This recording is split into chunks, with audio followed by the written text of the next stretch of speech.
I love how we met. Me too. We were in Nowhere, New Jersey at like 8 at 8 a.m. 8 a.m. I think I for a asked if soccer you want a tournament. cocktail. Yeah, probably. I probably said Probably, yes. You yes. couldn't find them. Yes. Someone tripped over their Uggs. Me. Which I just bought because I just got a dog. I never had Uggs before. I was never going to get Uggs. Just like I was never going to get, what are those things where you pop in the things for Dylan? Gibbets. The gibbets and the Crocs. I folded too on that. I folded. Yeah, I folded. that was a He tough folded day. because he tried someone's on and they were so comfortable.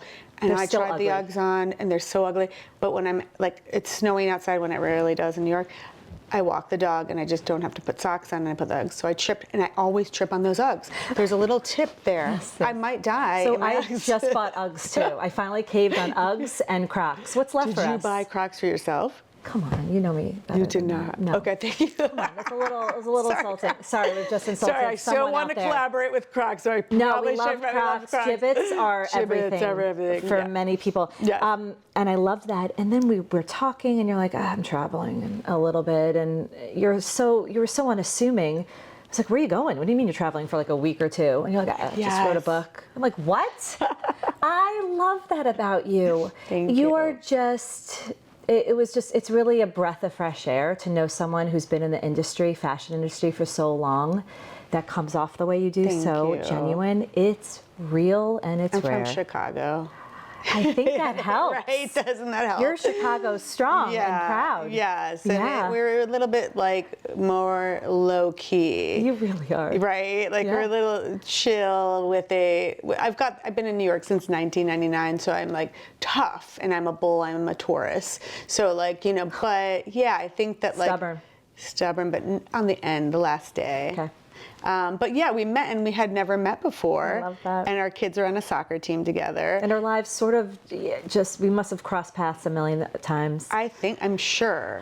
Do you consider yourself a New Yorker? Are you a diehard New Yorker? Or are you? I am a New Yorker with a Midwest heart, but I am a Chicago Bulls fan. Like I took our family, because I'm dropping some things, but I have a collaboration, or had a collaboration with the Chicago Bulls prior to COVID. Incredible. So I get to go to some games, and so we went to a Chicago Bulls recently Knicks game. It was the best. It was like being in the 90s, like great game, and Bulls won by 1 point. So I am a Chicago fan of a lot of the sports. Yeah. But I'm a New Yorker in the sense of I love New York. I love like the streets of New York. I love the subway. I love walking through the park. I love the music. I love the Broadway shows. I love the different nicks and crannies you find on every single street. Like the change of like the East Side and the West Side and then the downtown and the Brooklyns.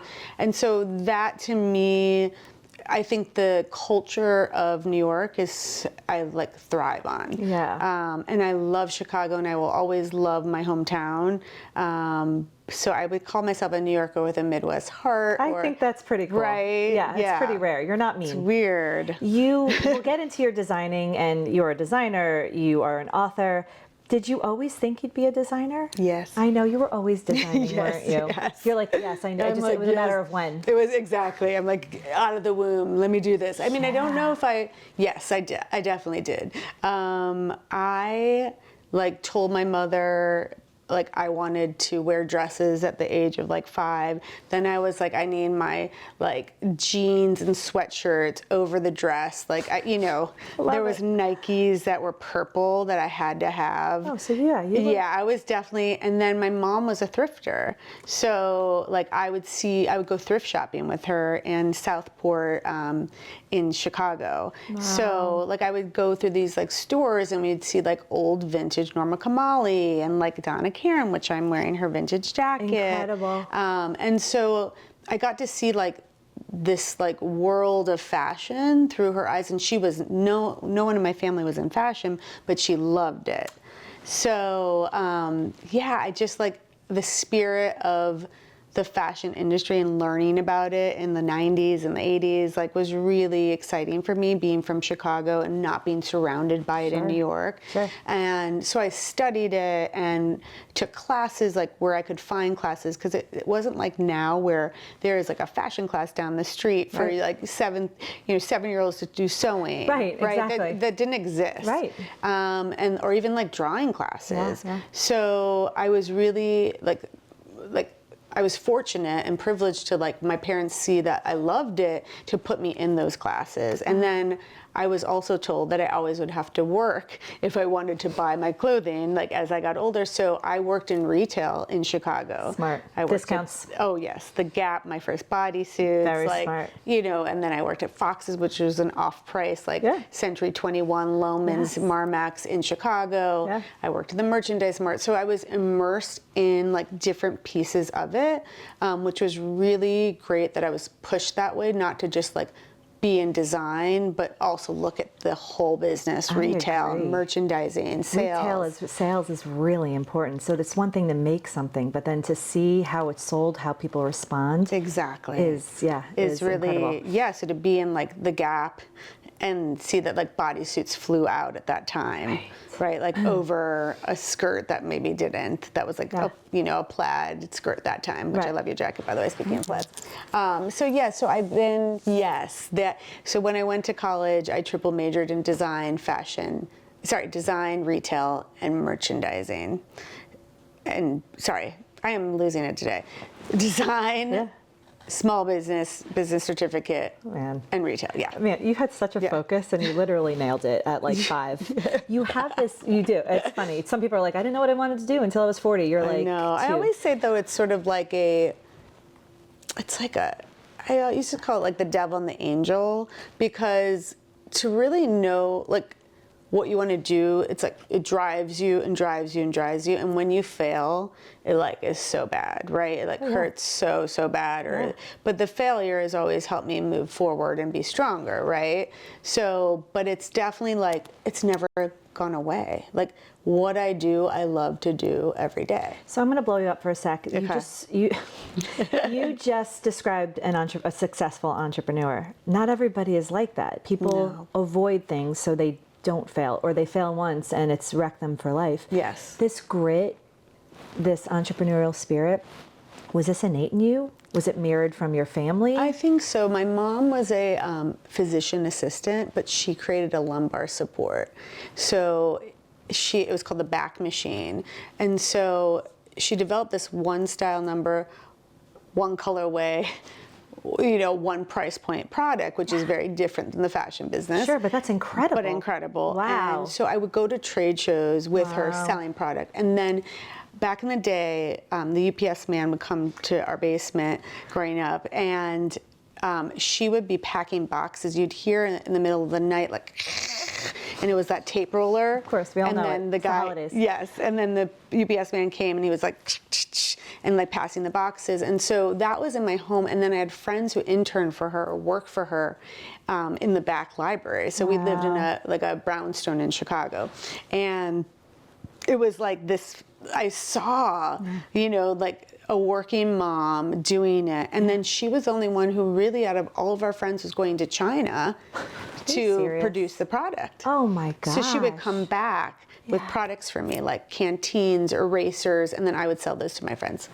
I made little catalogs. Always a hustler. Always hustling. Your mother must be so proud. She really is. Man, you she are her really legacy. I guess. Is I mean, beautiful. it's like, so it wasn't in fashion, but it was, you know, like you asked, like, was I surrounded by it? Yes. Yes, you were. I was surrounded by the entrepreneurship and the mother, you know, working in business. You, living in New York City, is there an experience or memory that has impacted your work here? Yes. Like every day. Like every day, but I would say that's impacted my work. I mean, there's a few stories, like if I go back in time to like internships and then to like when I started my brand. So I interned in I'm sort of like dating myself on this one. No, be proud of it. No, we are proud. Yeah, we are proud. Of our age, yes. But it was like 1997 and 8. I had 2 different internships. One was with Elsa Clench, which was the first woman to ever be on air. It was called the Style with Elsa Clench on CNN.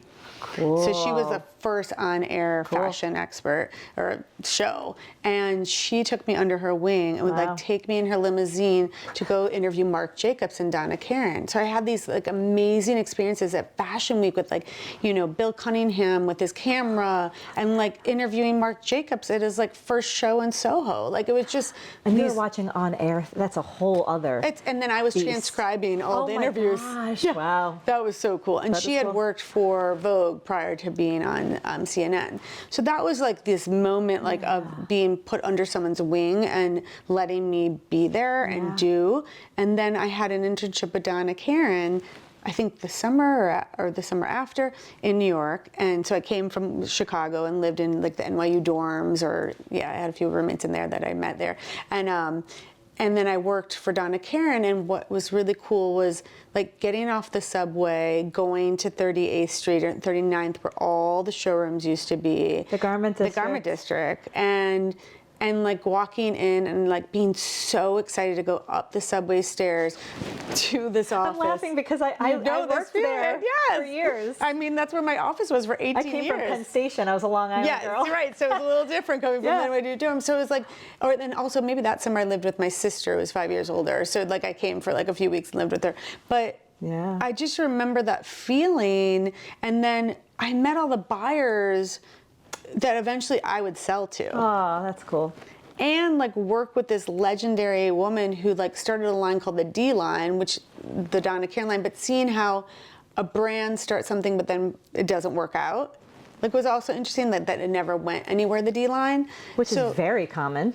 So common. Yeah. It's like every day. Yeah. So that was like experiences that were in like my pocket. And then when I started my brand, I had these similar experiences that were, wild and, going in the garment district to find fabric and then finding a guy who like sold me the fabric. And I was like really naive and like went to get cash at Citibank to come back, give it to him. And then there was no fabric. Like things like so like to give you like this amazing being behind the scenes and then like reality of the industry. I mean, I was going to wait to talk about your book, but it's one of my favorite things about your book, the reality of this. I feel like the more glamorous a job sounds, the harder it is behind, right? Yes. And you show the realities of that. I do. Okay, we'll get to that. Yeah. I want to start with your brand.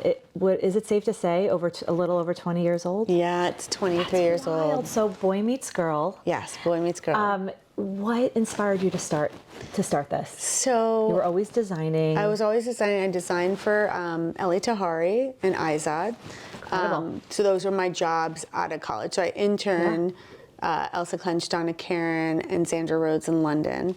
And then when I moved to New York, I got a job with Eli Tahari, and then I moved on to Izod. Designing? Designing. So people may not know, designers have designers that help and collaborate with and build so their with brand. Eli Tahari, I did all the trimming, like would go to the garment district and find trimming to put on the suits, women's suits. In Izod, I worked on the men's retailing line and the golf line. And at Izod is when I really realized like I wanted to go off on my own, but I got to see like from a small sort of, Eli Tahari, the time you were working with him, I was this fit model at times. Like I was working the Grace Building, bringing in fabrics at midnight, like all that stuff, like the real like grunt of the fashion business. And then like at Izod, it was under Philip Van Heusen. It was a much bigger entity. It had many more people. I was selling to like big box retailers, or I was designing for that. And it was there that I was like, I'm ready to go on my own. I'm still working till like 10 p.m.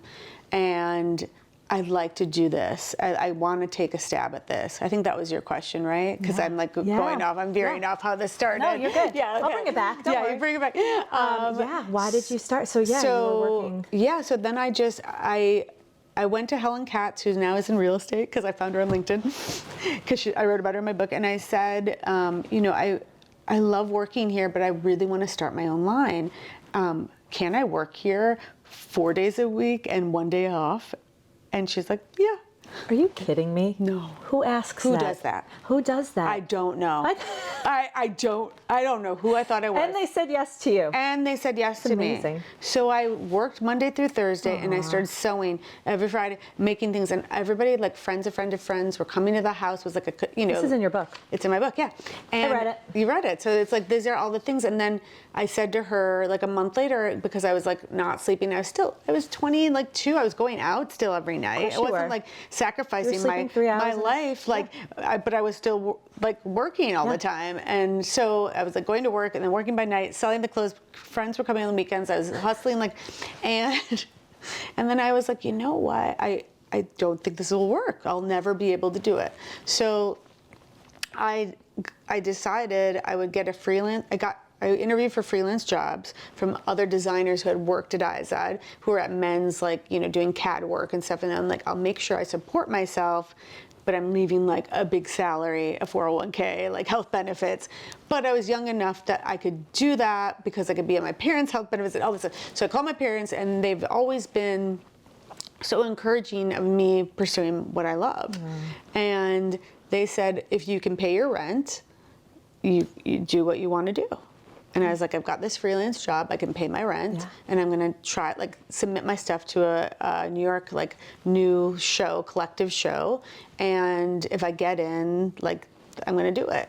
So my first trade show, that was called The Workshop, which was like me, Gary Graham, Rebecca Minkoff, Liz Collins, Peter Sam. Wow.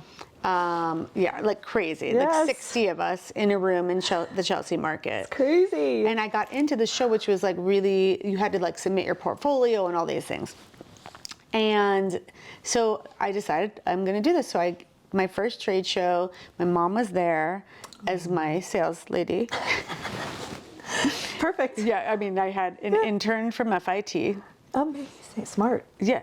And that was us at the booth. Yeah. I had sewed and hand printed my Boy Meets Girl logo items, which I'll tell you the history of how this happened.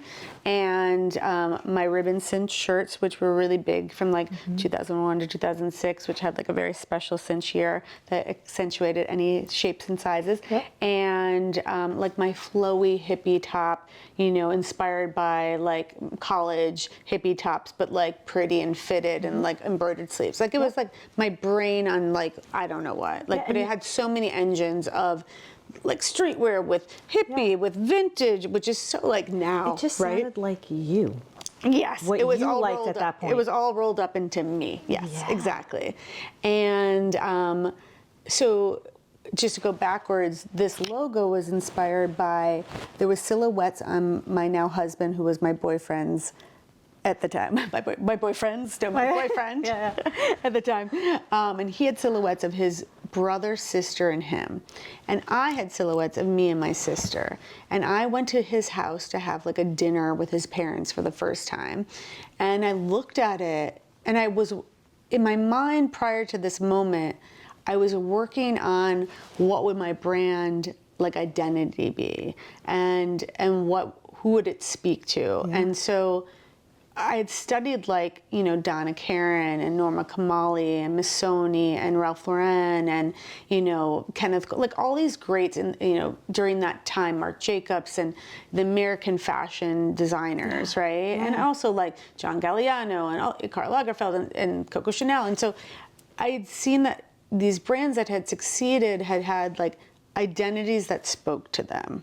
And whether it was Missoni with the fabric, or it was Donna Karan with her New York aesthetic, like Kenneth Cole with his messaging, like all these different people who like really stood out. I had covered them during Fashion Week with Elsa Clench, so I knew what they stood for. The House of Adora with their beautiful, jewelry and like, the history of it. So I think for me, I was like, okay, I knew I wanted to have a logo that spoke to someone. So here I walk into his house and I'm like, oh my God, I have these silhouettes. I look at it and I'm like, first friend, first concert, first boyfriend, your story, a love story, a not love story, like all these things. And I was like, oh my God, Brian, I'm like, I have to go grab mine. I brought like mine like back to like New York, I guess, from Thanksgiving or something. And I'm like, we've got to do something with this.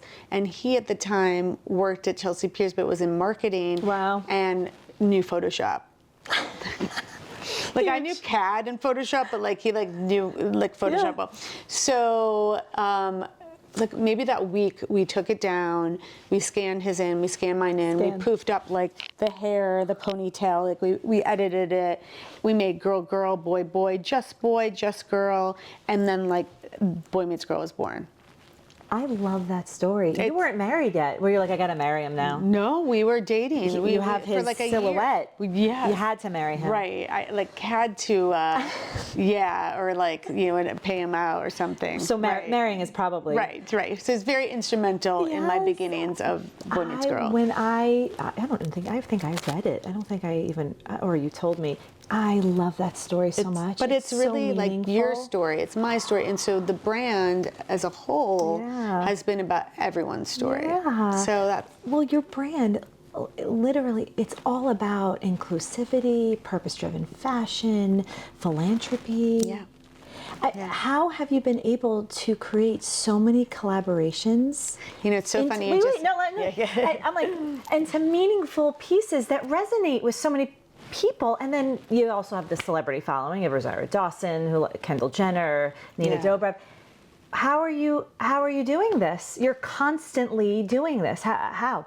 So, it's so interesting. There was a story today. I don't know when you're airing this, but it was just, I saw it on Instagram. It was on Business of Fashion. It was like, you know, collaborations, if they don't have meaning, like everyone's doing collaborations now, right now they are. And like, you know, what's the driving force that someone would care about it, right? And so for me, when we go back to that first trade show, which I failed to talk about, was that it was supposed to be the week of 9/11. So clearly, mom's physician assistant, dad's a doctor, no family in the fashion business. I'm like, I just want to save the world. I don't want to be in fashion at that moment in time, right? We're all like, let's go down there, let's help. We have friends of friends who lost people. It was just, you know, this... Life stopped. Yeah, for all of us. Yes. And I remember sitting like and thinking, because I was accepted in the show, and I know, you know, all the emails came out like canceled, no one cared at that point, right? And when it was going to happen a month later, I just like thought about, I like took a deep dive of like, okay, if I do this show, and if I stay in fashion, because I was really like, I don't know, we were all like so confused. We were young, we were like, you know, 22, 23, 24.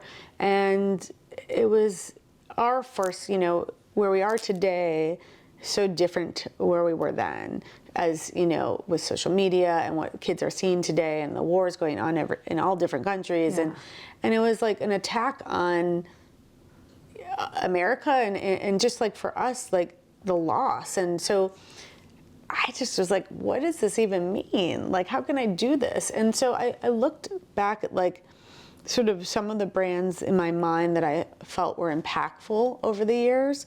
And I said to myself, all right, I'm going to do that show, but that collection and me going forward will be donated to something. And at this point, it obviously was donated to the American Red Cross and victims of 9/11, their families. But I said to myself, whatever I do will now have that component of it. Wow, so Stacy. when we think about today and like brands who are mission, they start a brand, they're like, we're going to do this for breast cancer. We're going to be Tom's, and we're going to do one shoe for this. Like, that's amazing. But mine was reactive.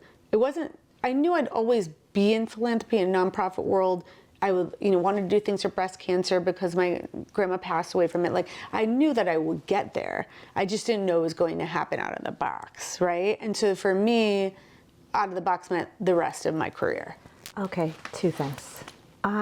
The fact that you made that decision and everyone was emotionally charged and it was genuine and authentic, but then for some, life goes on and you get busy. How did you maintain that fire? I don't know. That I just was desire for cause and to help at 20-something, and where you had no money and you're giving a bit of it away too. So exactly. So you're like, I don't know how you did that. Yeah, and then till today, How have you been able to authentically continue that? It's the fuel of like giving it back and bringing people together. So like from that first. That's a gift, Stacy. Thank That's you. not normal. Yeah, it's probably not normal. In the most inspiring way. Thank you. Yeah, Thank it's you. pretty special. I'm afraid to ask this, but Yeah. what is one of your most meaningful collabs? And it could be a moment in time that one really resonated with you. I'm sure they all mean something to you at some point. Yeah. I would say there's a current one I'm doing, and there's a one from the past, which I mentioned. There's a few. I would think, okay, I'm going to go through 3 of them right now. I'll allow it. Okay. So I was asked to work with the Human Rights Watch in 2017, like before the election, or before, I think so, before Trump #1. Okay, so, and it was a collaboration to say immigrants are us, right? And so like, when we think about these collaborations and you talk about like, how do you have the fuel, like over time I brought people together from all walks of life with telling different stories and sharing their nonprofits or their artwork, and so the Human Rights Watch was like, this is someone we want to, like, it makes sense for us to pair with this person. Okay. So we had a artist, Molly Crabapple, who drew all of the imagery on the back of the shirt, and it was just like everyone in the melting pot of New York and all of our different backgrounds, and it was this beautiful illustration, and then on the front it said "Immigrants Are Us" with the Boy Meets Girl logo, and it just was like the pairing of all the things that I love, like giving back, working with an artist, sharing stories, and it just was like, you know, the who is it downtown? It's a great place where musicians perform. It's a small. Bleecker? No. Oh, it will come to me, and I'll send you a picture. Okay. But like, all the artists from there wore it. Like these celebrities were buying it and like posting it. Everyone was sharing their stories. It was just like and Human Rights Watch is probably like the biggest nonprofit organization doing what they're doing to share stories and help. And so it was just super impactful for me. I loved the money we made to donate back. I loved who we worked with. Even if we don't align in our beliefs, that's a lot of Boy Meets Girl, is that like, I might not agree with you, but I'm partnering with you, and we're both sharing stories so we can actually come together, which Love we that. don't have today going on. And so it's so meaningful to me when that happens. Yeah. So that was one amazing one. Another one is I partnered with Care Bears and Colette in Paris, and that one. Back to our youth. Yes, yes. And so that was just like, happy, bring people together, but we were raising money for anti-bullying and sharing and caring and like just taking it down a notch. Yeah. And I had partnered with Colette in Paris like a few years prior, but she said, let's do, Sarah, who owned Colette for 20 years, it closed down like in she sold it in 2019, right before COVID. And she said, let's do it for Valentine's Day. And I was like, in Paris. I'm like, yes, no problem. Yeah. And well, let's do the windows. I'm like, yes. Yeah. So, so she didn't tell me that Gucci was next to me in the windows. And the story behind this whole collaboration, which is about the entrepreneurial spirit, is that Sarah's mom is Colette, and she ran like the day-to-day operations in the retail store, and they changed the windows every week, like amazing. Yeah. And the water bar downstairs. And the week before, my box was lost, and of like 100 of the units. So like half was coming, or maybe like 2 weeks before. And so I had our factory in Virginia make it like quick, but the thing was I had to take it on the plane. Of course, it's like 15 years later, I'm still doing it all. Yeah. And I have my rolling bag. I had a publicist come with me on that trip and my father. And then we had teams on the ground from Care Bears. And I walk in and I'm rolling the bag and there's Colette. And she's like, Stacy, let me take that for you. And then the Gucci team's all there. You see some people putting some Boy Meets Girl in the windows. And she's like, let me steam that for you. So like that is collaboration, entrepreneurial woman to entrepreneurial woman. Like she's got this famous store that like everybody wants to be in, and she's like, let me just steam that for you. And like, and I'm coming off the plane with like these. So that was like, and it was like the best event. Like people around the corner. I had an artist, Justine Sky, perform in the water bar. They had done the water bar. Like, you know, if you see right now, there's a Louis Vuitton cafe they were just, I haven't seen it yet. I haven't gone either. there, but like I've seen pictures, and just like that, they did all the menus, all the tablecloth, all Boy Meets Girl Care Bears, all the walls. It was like this amazing, like that's really full, special. That's a moment. And like with give back. So that was just like the most amazing, like, So I always was like, okay, I'm done. You know, when you see like, but the you're whole not, Gucci because team. you're on to the next, so you're not done. So the next one, but I'm so, like, there's so many like amazing, I know, that's when I asked you, I know every single one is close to your heart. Yeah, I mean. I know. I mean, I maybe have two more, but one that I have right now is with Strawberry Shortcake. So the team, a lot of team from the Care Bears came to Strawberry Shortcake. So within licensing and like franchises, it's like, you know, a lot of great people moved. It's just like in our fashion industry or in, you know, magazines, like people move. So the team was like, we've got to do Strawberry. And I don't do collaborations unless it really means something to me, right? So I'm like, Care Bears, yes.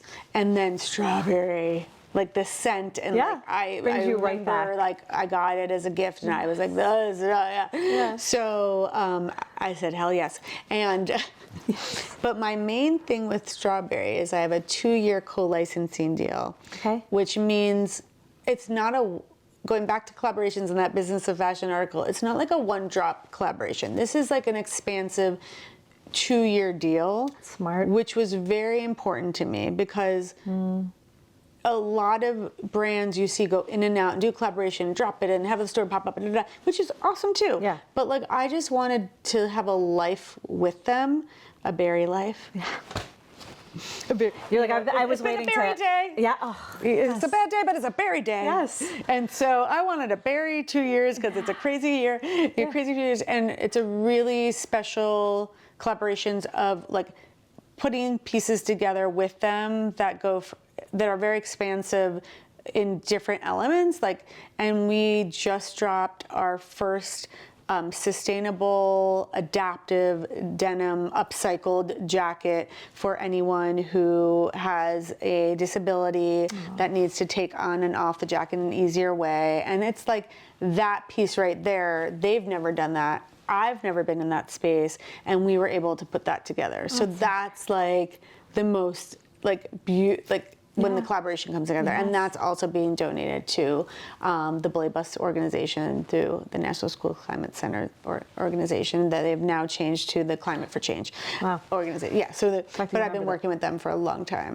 But there's one more. Okay, yes, go. Sorry, and then I'm done. Love it. Okay, so I've been working with Young Survival Coalition for Breast Cancer since like 2006. And this is sort of the piece that I love about it. So, you know, doing partnerships and working together, and was on their Living Peak Gala, like as a co-chair and this and that. But I met someone on the organization who started a nonprofit that was for women who had breast cancer who wanted to get pregnant but maybe couldn't. So it's called, oh my gosh, and I always do this, the Chick Mission, I think it's called. And so she had told, like, it was in my ear, she told me about it, but I got an email from someone I'm actually seeing tomorrow who had moved away, who was a publicist, and she said, like maybe a year later, this has happened. So like I've been working with her on the Living Pink like event, but like I'd worked with them since 2006 till now. And maybe this was like 2018, and she emails me and she says, I'm working with a hospital who has eggs. Do you know anyone, I know you've been working with the YSC, need the eggs? Are you kidding me? No, I'm not kidding you. I'm like, this was like, I said, yes, I do. Yes, I do. I know someone who needs the eggs. Oh my gosh. The Chick Mission, it's called. Oh, that's really cute name. Yeah, and she's amazing. And her nonprofit's grown so much, but she was in the beginning stages. I still have the chills. I'm like, hold on one second. And I emailed her. I'm like, would you like to be introduced to get the egg? She's like, yes. It's that time in your life where at that moment you're like, this is the perfect moment. This is the best feeling in the world. And you just sit in this. That's amazing. It's just like crazy. Oh my gosh. And I'm like, and it's funny because my niece and nephew are always like, how do you know that person? You know? You're someone who probably knows. Right, I'm similar like you. But I'm like, yeah, right? And I'm like, I don't know. I just like worked with that person through something. You also could talk to someone once. And they're like, Stacy's my best friend. Stacy's mom's got, no, you're. Right. Dylan's mom. But so there's many more I could talk about. I love all of them. I mean, there have definitely been some collaborations that are like go sour because the team sucks. No, that's honest. But generally, that's incredible. I'm so glad you shared all of them. I love that. It's inspiring. And I see why it resonates with people. And then celebrities, you mentioned before, that took it on, because sometimes people want that feeling that you feel often when you collaborate. Yeah. Most people don't feel that on the day-to-day. That's true. When they That's feel, true. it seems like nothing, but when they feel like they can contribute even a little, because it's not their natural go-to, it makes them feel good. And that they're able to talk about it. But you're shedding light. They're doing their job, but you're creating the platform for people to be able to. It's true. It's like a connection that maybe someone would have not known about. Yeah, the awareness. Yeah. The moment of, it's not always about us in the best way possible. Yeah. Thank goodness it's not always about us. I know. But you have that altruistic side. How do you keep your company innovative after all these years with so much competition New York City has to offer? Do you think about that? All the time. I like that.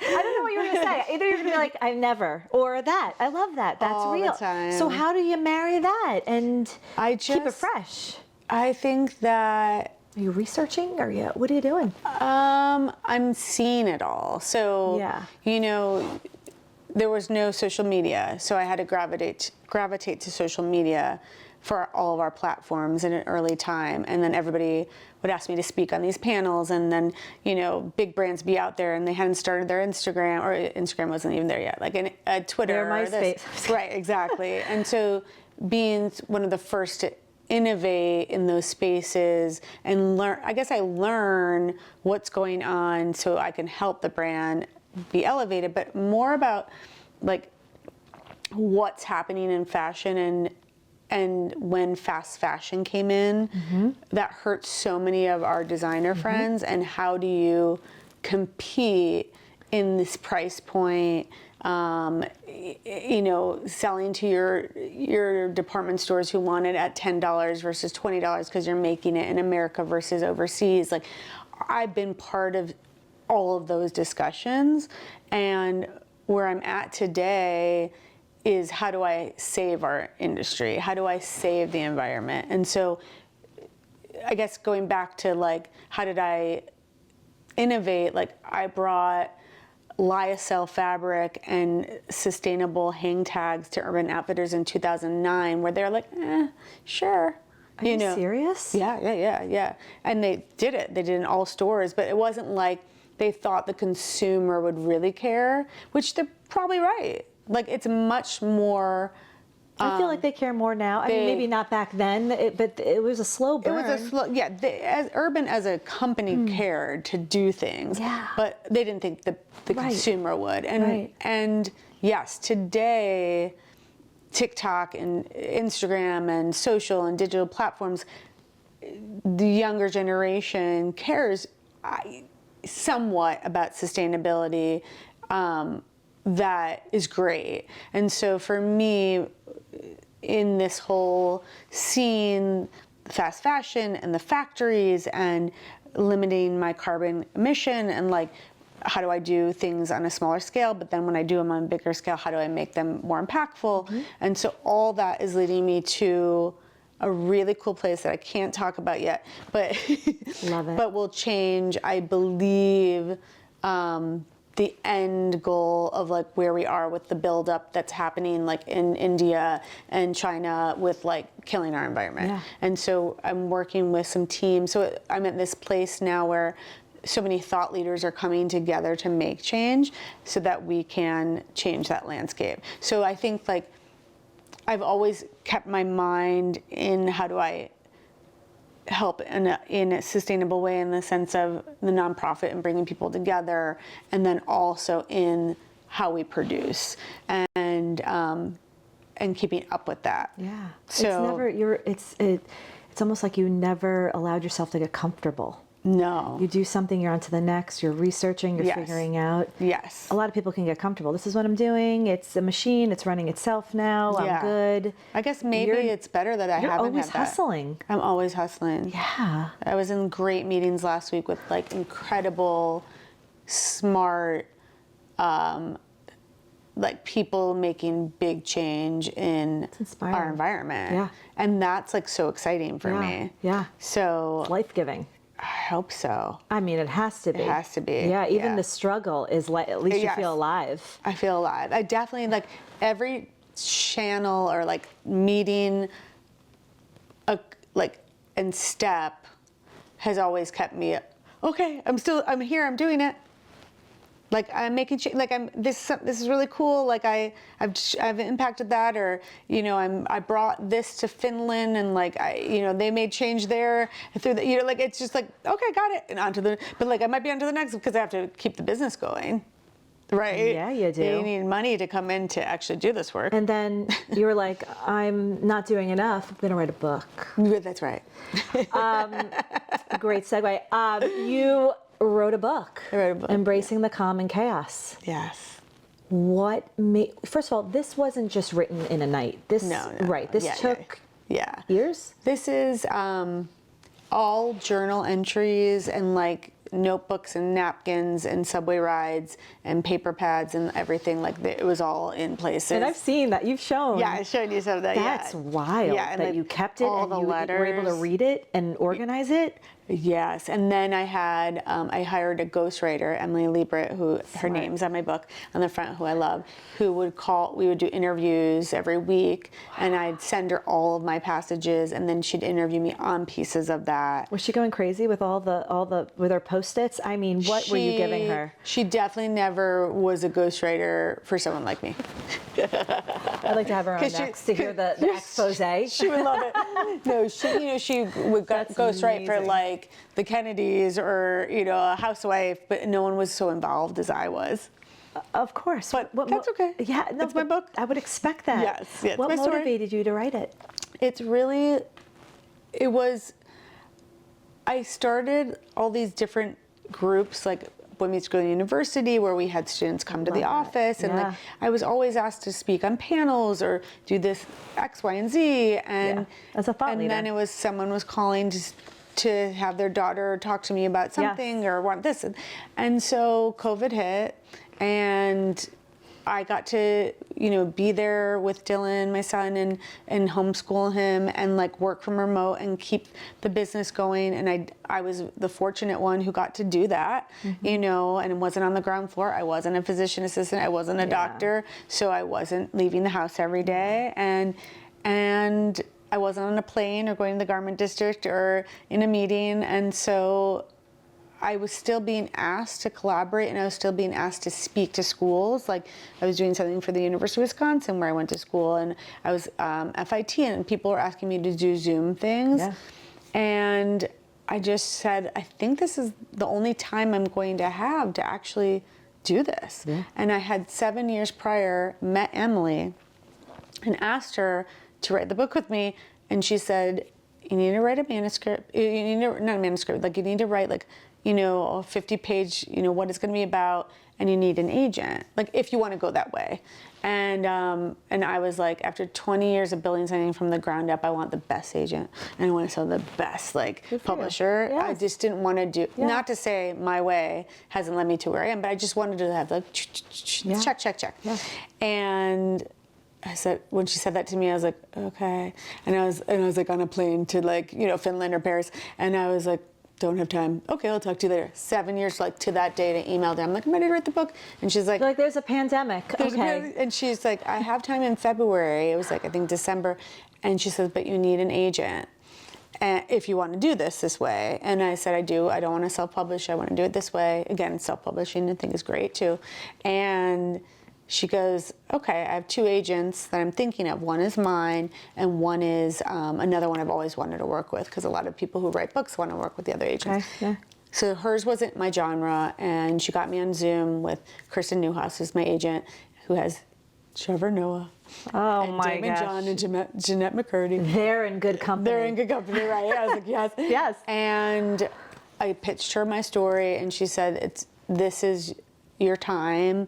This is a woman-founded impact brand, from the ground up, and I'd love to represent you. Yeah. And then it was like all steam forward. I was like, you're hired, Emily, got the agent. This is what we have to do. So for 3 months, we just like all balls to the wall. Kirsten was really helpful in like shaping it too. And then I think it was April and May, I went out to sell on Zoom. Yeah. And HarperCollins bought it. But it was 20 years of building, knowing I don't know if I knew it was going to really happen, but I knew that I wanted to share.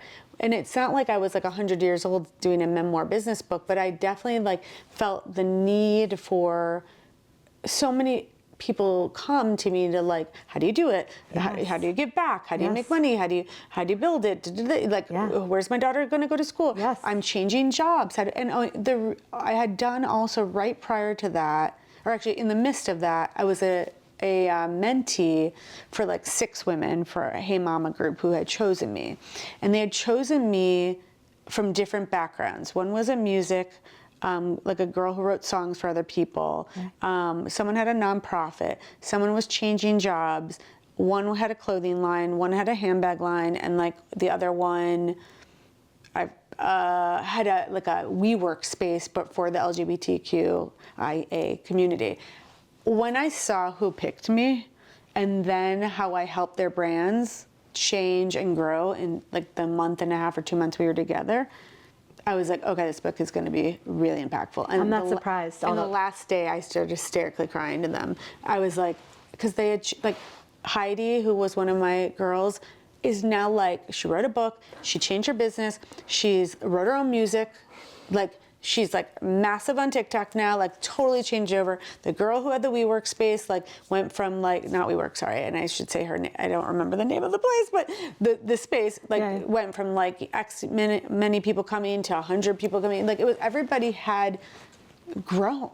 Not surprised, because what you share, how, I don't want to say it didn't come, the thought process was just innate in you. Obviously the journey wasn't easy, but what you're doing is sustainability, meaningful, authenticity of brand. Yeah. Everyone wants that. Yeah. And if they don't even have a brand, they want purpose. Right. In their business, or the mom or the woman that is changing jobs. What do they do now?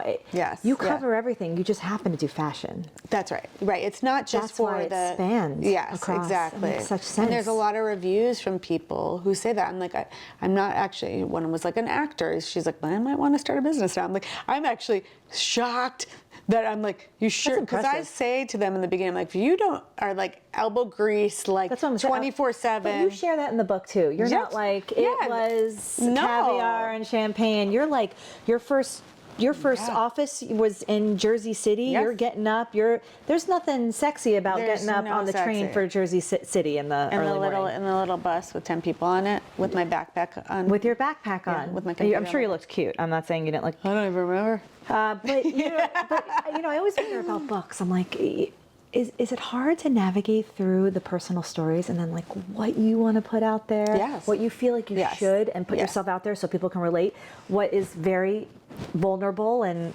uncomfortable? Yes. Is that hard navigating? Yes, and I actually put a lot more stories in there that got edited out. Interesting. Yes, because it's a business memoir under HarperCollins leadership. Got it. So it became very memoir, which was great. Okay. Like more chicken soup, like Yeah. memoir, but then Yeah. we put it into more business takeaways. Yeah. So there was a lot of things that were about my like pregnancy journey that they took out. They're like, "Oh, I don't know if anyone's going to really care about that." And I'm like, actually, my readers, I think, would have. I think they would've. But it wasn't for that book. So, which I actually like. Ooh, for that book, dot, dot, dot. Dot, dot, dot, dot, Dot, dot, dot, dot, dot, dot. Right. So this is a nonfiction, maybe a fiction. You heard it here, folks. You heard it here first. But yeah, so that was hard. Like, and it was also hard. Putting yourself, you're like, fine, I'll put that in. This is really hard. And they're like, nah, we're good. Yeah. Oh, the editing. process, man, it is not for the editing faint of heart. No. And then going out and selling your book.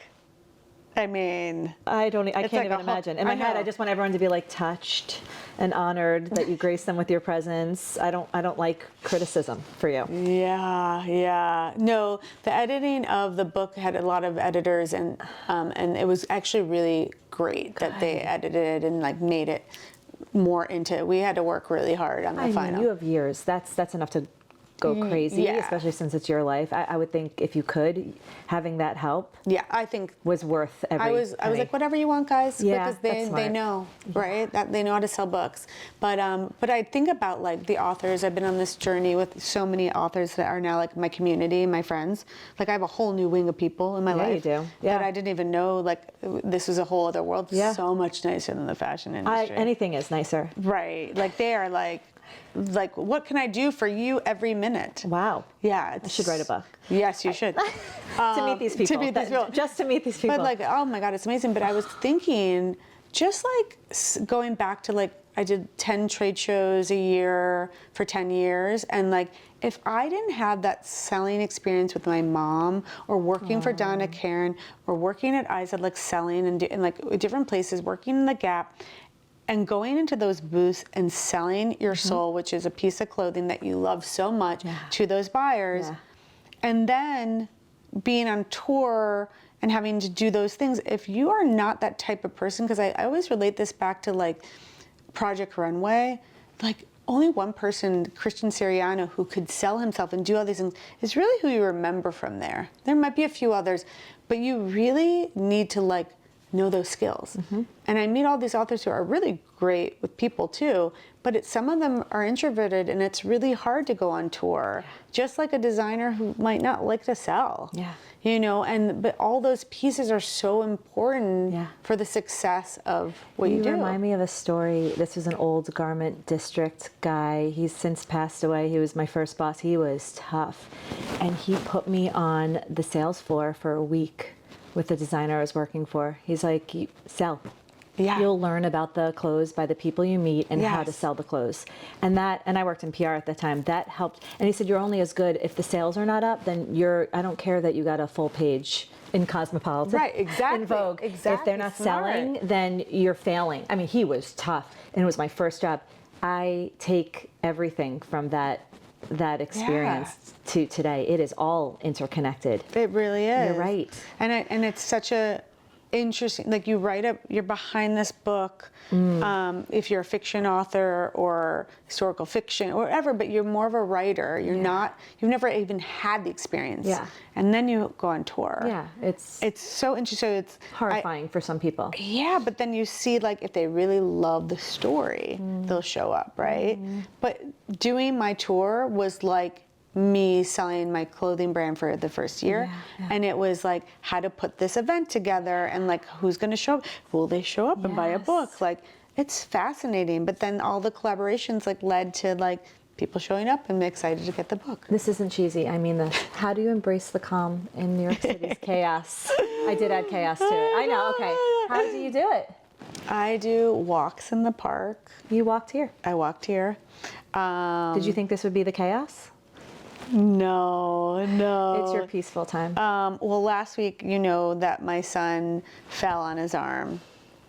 And I, on Tuesday, so that was Monday, it was the day after Thanksgiving weekend. And,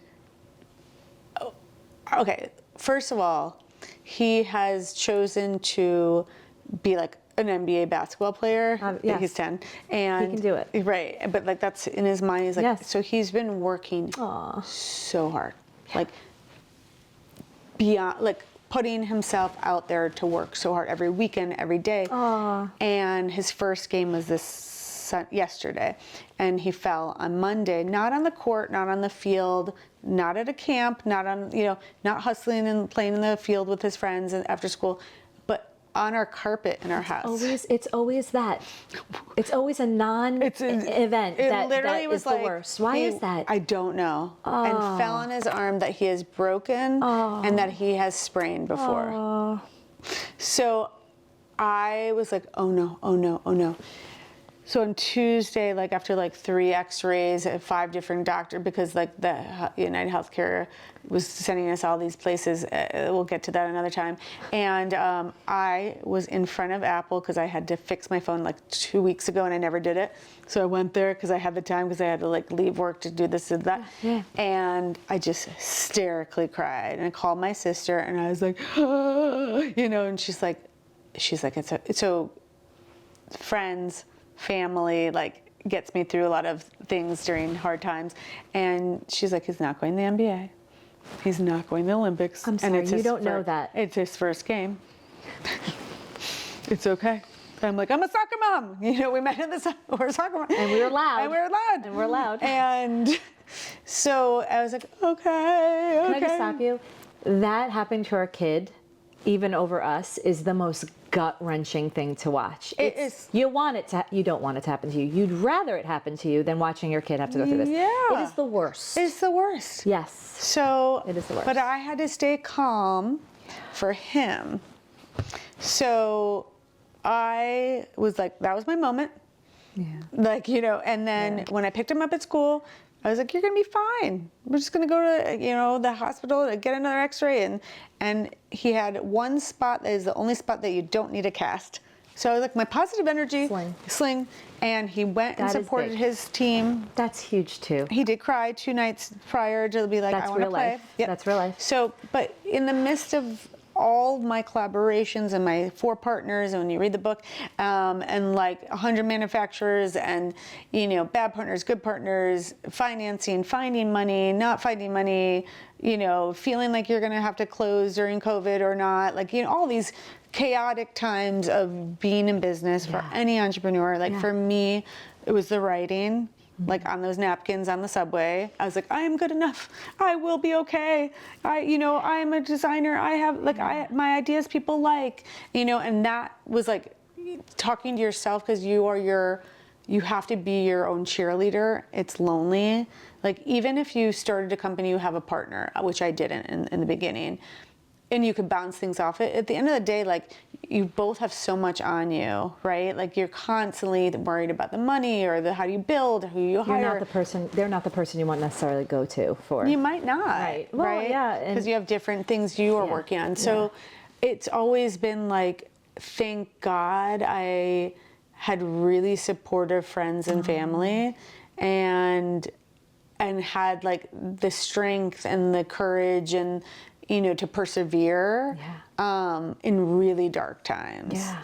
And I think, and then really giving myself like a pat on the back to say, oh, you did get into that store, or you did do that collaboration, or you did donate X amount of money to that organization, like, and actually realizing, oh, you did do that, versus never stopping to like give yourself that gratitude. Right, it's important to stop and acknowledge. So I think through all of it, that's where I have kept calm when it's been super chaotic. I mean, the entrepreneurial life is the highest of highs, and it's like, I'm here. Oh my gosh. Yes. Oh my gosh, this is the worst. Yes. I'm the worst.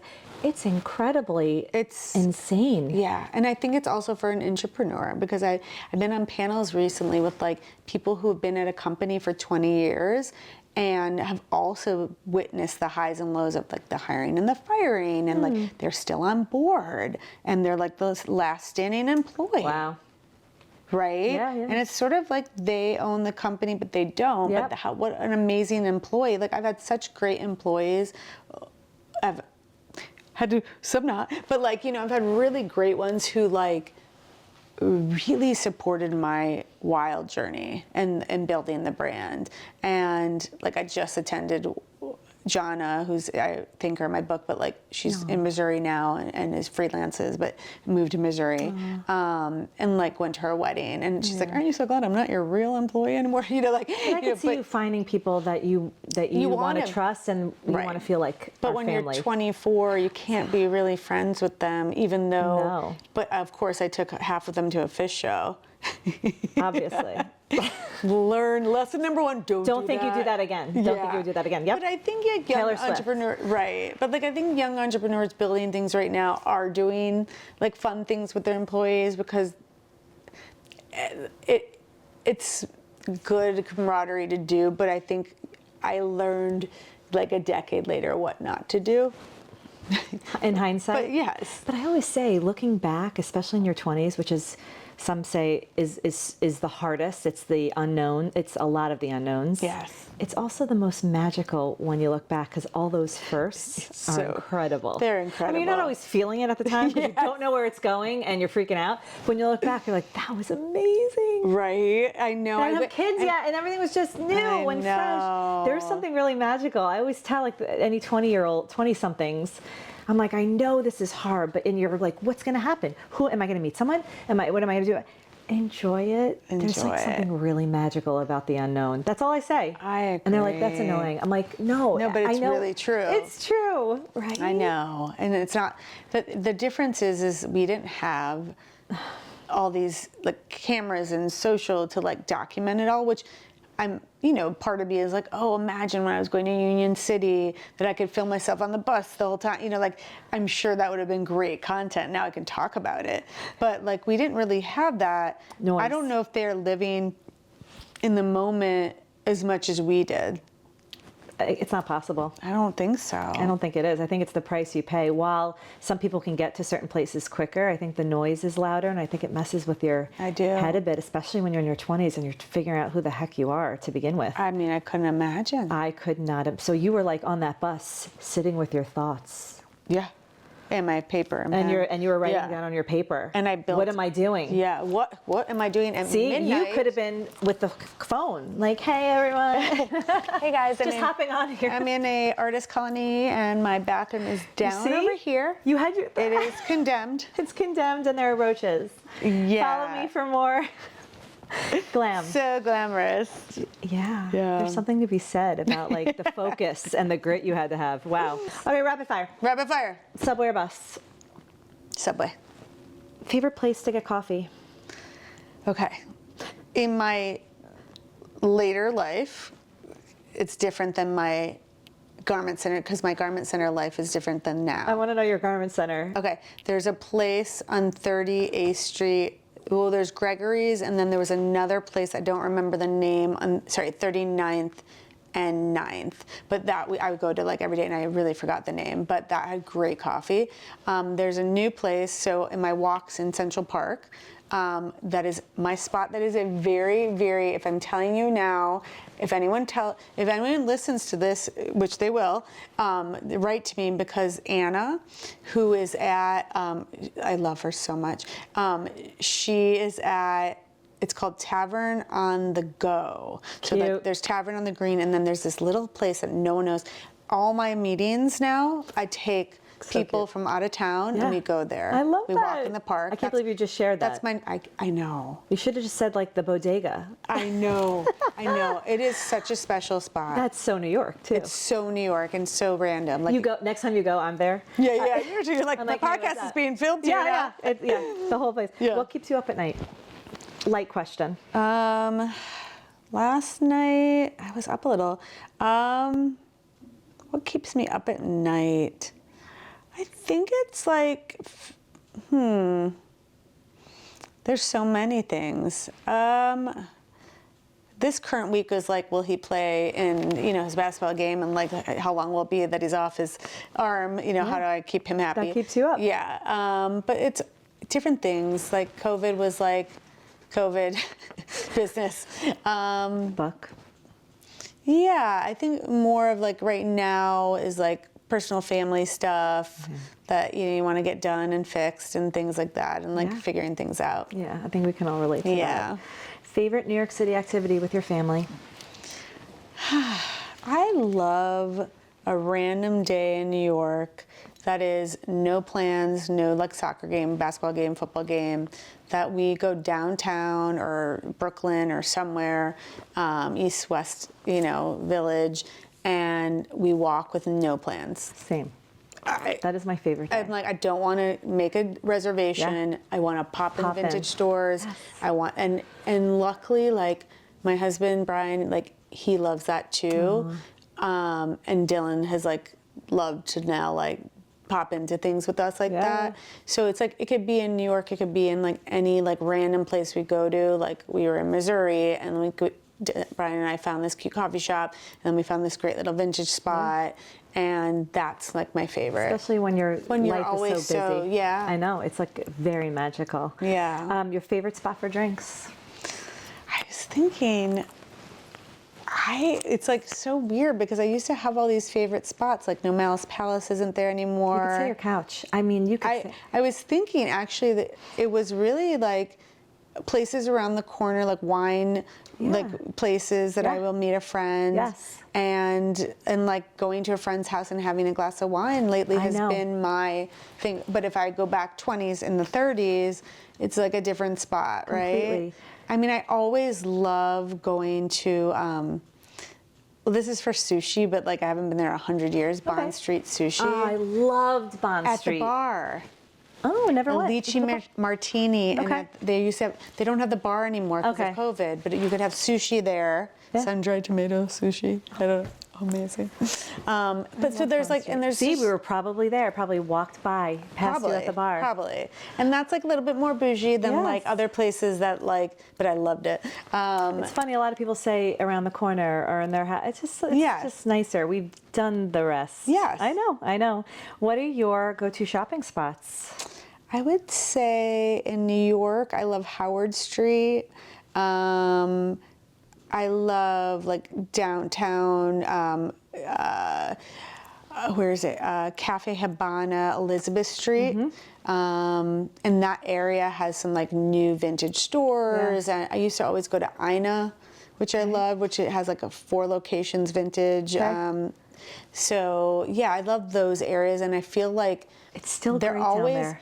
Yeah, and there's new things popping up all the time. Like there's not always the staples. I mean, there's some areas where like some people, nestled in who are like bigger brands. Right. But overall, I always find like a new, cute little store has popped up. I know. So that's where I love going to Cafe Habana for a coffee, starting in Elizabeth Street. And I love Howard Street because Howard Street used to have opening ceremony, which was so great. Yes. And now it has like, it has Supreme. It has a lot of like streetwear brand stores down there, and sometimes new things like pop up. They do a lot of pop ups on And I that. feel like not a lot of tourists are in that area too. Not that there's anything. It's just you'd have to hear about it, and then make an attempt. It's not like your Soho proper, right? Those you're not on streets. Broadway, right? Exactly, right? Yeah, Howard is Those sort of good like tips. the nicks and crannies of it, but people who love fashion know. No. You know where I've never gone that I've been dying to go to? It's is it called Dover Street? I don't know. Dover Street Market. Okay. I think it's actually uptown, but it's very much like a Colette, and which is like high-low. So we'll have like a cafe, and it has streetwear, and then we'll have sneakers, and then it has high fashion. But maybe we'll go together. I know. I was just gonna say. Maybe we'll go with everyone who's on your podcast. I know. I want to get everyone together. Yes, let's do that. I know. That would be so fun. Go-to self-care routine. Okay. So I'm really excited about this one because I never ever really had an answer for it. Like in all my articles that people would ask me, I'd have some things, but I just wasn't really into it. Yeah. But now, okay. So now that I get some grays, there's the wow. Yes. So I've lasted 3 months because I'm 47 and I never needed to dye my hair until like 43, 44. And you have dark hair. That's impressive. Yes. And so now it's the wow it. Smart. Wow, yeah. So you kind of just do that. And there's wow shampoo. Yeah, I just do that. I did that today. So wowed it. That's incredible. Yeah, so it's wow. Wow. Yeah, so wow, that's incredible. That's really good, right? Yeah. Yes. And then, so I have a 17-year-old niece who's like my mini me. Well, not really. She's like a New York City crazy kid, but I love her because I'm like a Chicago girl. Right. I wasn't like New York City raised like that. But I love her so much. Yeah. And she'll find out if she gets into college like this week. So cross her fingers. So she always takes me to Sephora and like teaches me the new stuff. Yeah. So there's a spray that sets in your makeup by Charlotte Tilbury. Okay. So I have that on. And do you like it? I love it. Okay. I love it. Sets. Sets it. Okay. And then Ela for my lips and eye, Isla for lips and eye. It's the same color and cheeks. Love. So it makes it all like super 3-in-1. Yes. Just get it done. Just boop, yes. boop, boop. Yeah. So those are like, and then the Charlotte Tilbury like bronzer thing. Yes. As far as a base, I was thinking. Yeah, I love this. You're like shade 4, 5, 7. I haven't figured out my base as much because I never usually used a base, so I mix things. I have like all these different brands and I mix it. So I mean, because I'm not really like a makeup person, but I've always been gifted makeup and I like makeup, but and not I to never... make things complicated more, but a base in the winter may be different than a base in the summer. Yes. Yeah. And then a hand cream. Yes. So I just received a hand cream from a friend I'm working on something with, and I forgot the name, but I just think like hand creams are really nice to have. People forget. Yes. Put it in your bag. And there's definitely more things, but I thought that was good. Well done. Yes. Yes. Well done. Best part of your day? Best part of my day is really like talking to my son on the way to school. I walk him in the morning and hear, like, you get the best conversations at that time. Yeah. They're ready to go. Yeah, versus when they come home and you're like, so how was your day? What did you do? Who'd you talk to? Who'd you sit with? Like, right, that doesn't work. And so those, like the daily walk to school, my college essay was my daily walk to school. I lived 2 blocks away from my middle school and high school. Wow. So it was like, you know, the change of season, who I talked to on the walk. That's cute. And that's sort of with Resonated him. with you. Yeah, you we walked to school. So, and then, you know, having those moments with like my husband and him and our new doggy who we've had for like almost 1.5 years, Rocky, and just like Rocky, love Rocky. I love Rocky. Yes, gorgeous. So just like having downtime with family and friends really is my favorite part of the day. Yeah, that's good. That's a good place to end. It is, right? Positive. Thank you. Yeah, thank you so much. Did I talk a lot? You didn't talk enough. I know.